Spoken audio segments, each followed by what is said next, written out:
everybody, it's Mrs. Teichert here, hanging out in my kitchen.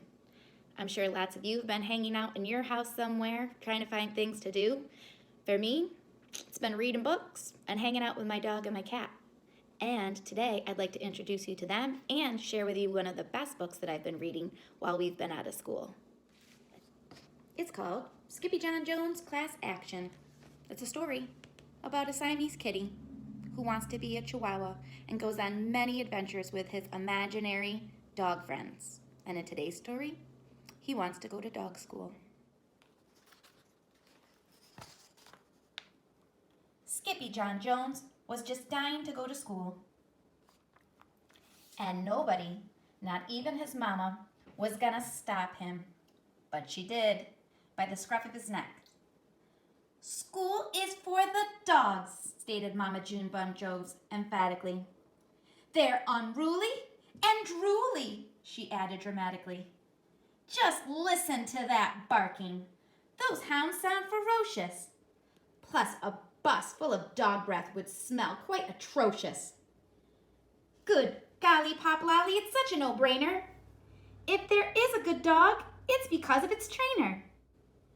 His mama gently nudged her nugget into his room. Then she added, "You're Skippy Jon Jones, a smart Siamese cat. Take a look in the mirror if you don't believe that." "He looks in the mirror every day," said his sisters, Jezebel, Jillyboo, and Jujubee. "But all he sees are chihuahuas. Arf, arf," barked Jujubee.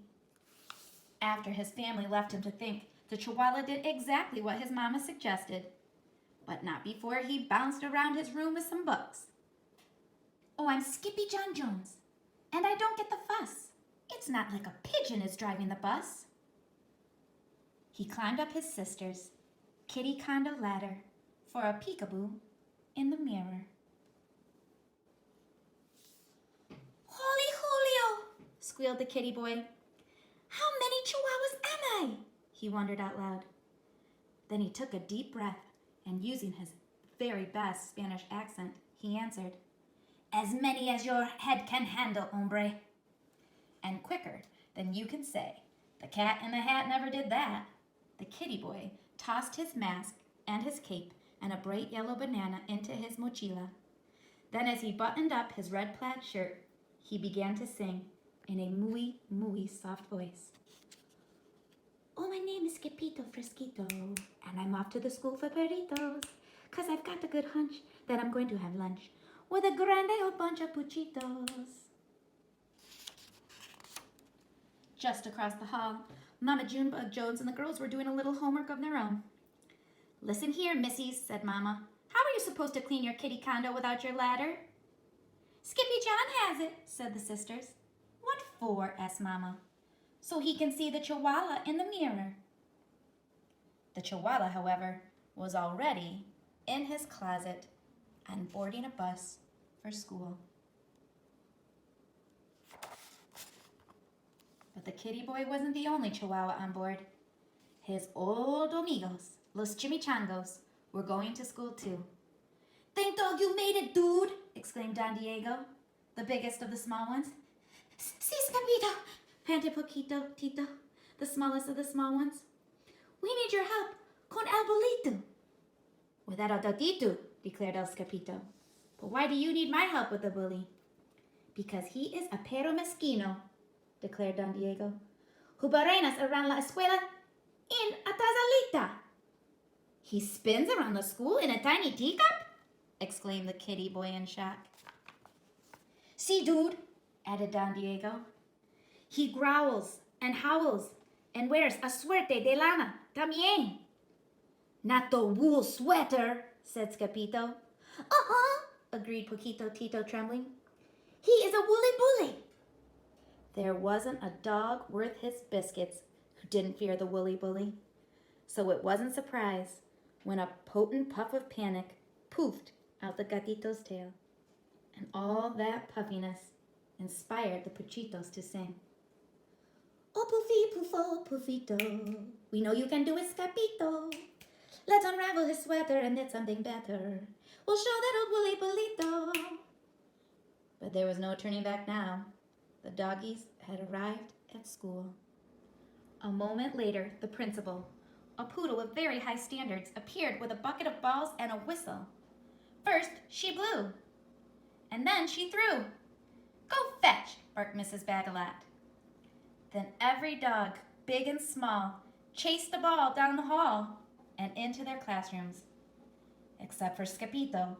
He got carried along by the river of rovers and landed in art class, where he drew his best ever double doggy doodle.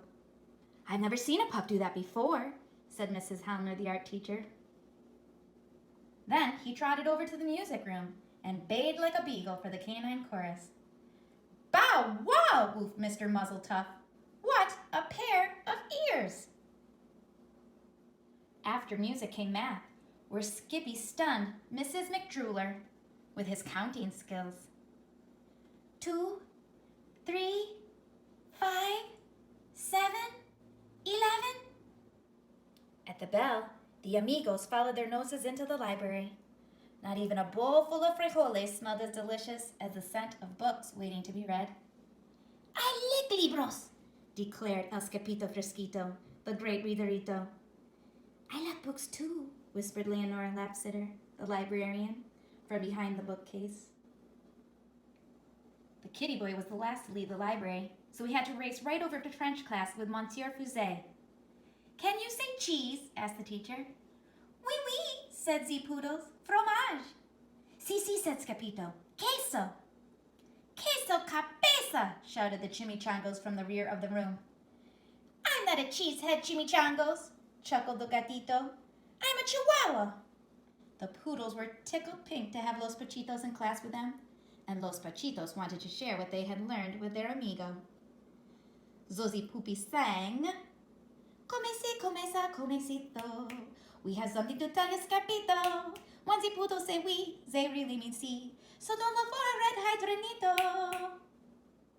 After French, Los Muchachos took a pass on obedience class, deciding instead to nap inside the warm case with golden trofeos. "I'm not good at following rules," confessed the kitty boy. "What dog is, dude?" quipped Don Diego. But just then, the gatito heard a gut-gurgling growl that shook the entire escuela, perhaps the whole planeta. "Holy heartburn!" hollered Scapito. "Was that my tummy?" "No, that is the bellow of the woolly bolito," said Poquito Tito with a shiverito. The gruesome grumble grew louder, and along with it came the rattle and plink of the terrible Tazalita. It was spinning wildly, right under his nose, circling like a polka-dotted shark. "Andale!" declared Don Diego. "Get out your dogs, dude!" But Scapito was too frozen with fear to unpack his mochila, so his amigos did it for him, helping to change their Chico into El Scapito Fresquito, complete with mask, cape, and banana. "Why the platano, dude?" asked Pinto Linto. "It's my snackito," replied the gatito. "Will you share with me a Tito?" "Yes, indeedo," agreed Scapito. Then woof, chaka-laka-laka, woof, chaka-laka-laka. Every doggy leaped out of the case and lashed onto the turbocharged Taza. This caused the cup to spin wildly out of control, some of the chicos just hanging on by a tail. "Estoy mareado," cried Scapito. "You're not dizzy, dude. You're green," yipped the doggies. The whirling dervish of dog-filled teacup cut a mean path of destruction past the principal's office and spun straight on into the lunch bunch like a bowling ball. "Strikeito!" shouted the Puchitos. And strike it did. Smash, crackle, and pop. The twirling Tazalita crashed right into a table and broke apart, exposing the ferocious Fuzzy for what he really was. A teeny, tiny, itsy, bitsy, wool-wearing teacup chihuahua. "Dude," declared Scapito, "you are no bigger than a poquito." But the poquito's only reply was a gut-gurgling growl greater than the hounds had ever heard before. "Is that your tummy?" asked Capito. "Si," replied the bulito. "Tengo Tengo mucho hambre. I am hungry too, agreed the gatito. But you can have my platano. This act of kindness made the chimichangos pull out their jump rope right in the middle of the mess. Peanut butter and belly buttons, chunky cherry pits. The woolly bully's taza has broken into bits. Wiggle, waggle, wiggle, waggle, jelly on the toast. He's not a woolly bully, he's just hungrier than most. Just then, Mrs. Begalot stomped into the lunchroom. I smell a cat, she bellowed. That cat better scat. Then out came the whistle. First she blew, and then she threw a bright yellow ball down the hall, which every dog, big and small, began to chase, except for Scapito. He wasn't chasing the ball, he was running for his life. First, Skippy tripped, then he slipped on the banana peel and slid straight out of his closet and back into the arms of his Mama Junebug Jones. What in the woolly white willies have you been up to, my whistle whiskers? Asked Mama. He broke my teacup, whined Jilly Boo. He ate my banana, complained Jezebel. That's 'cause he went to school with the chihuahuas, explained Jujubee. Later that night, after every fuzzy fell asleep, the kitty boy was good for one last bounce.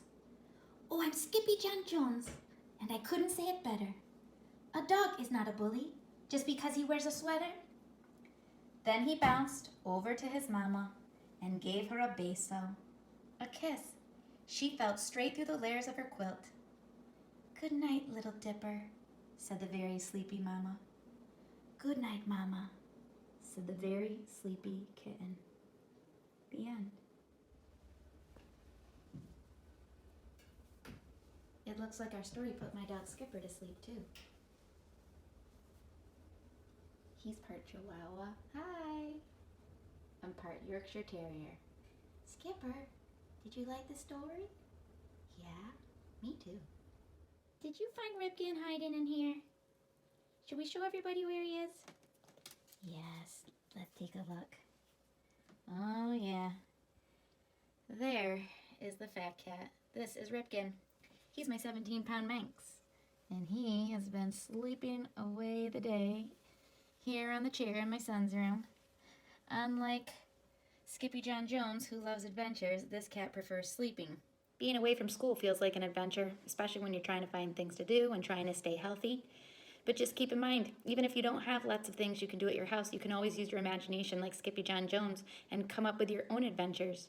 Or just tune into our Morningside page and check out some of the many stories that the teachers are going to be reading and sharing with you while we're away from each other. Hope everybody is doing well, and I hope to see you soon. Bye!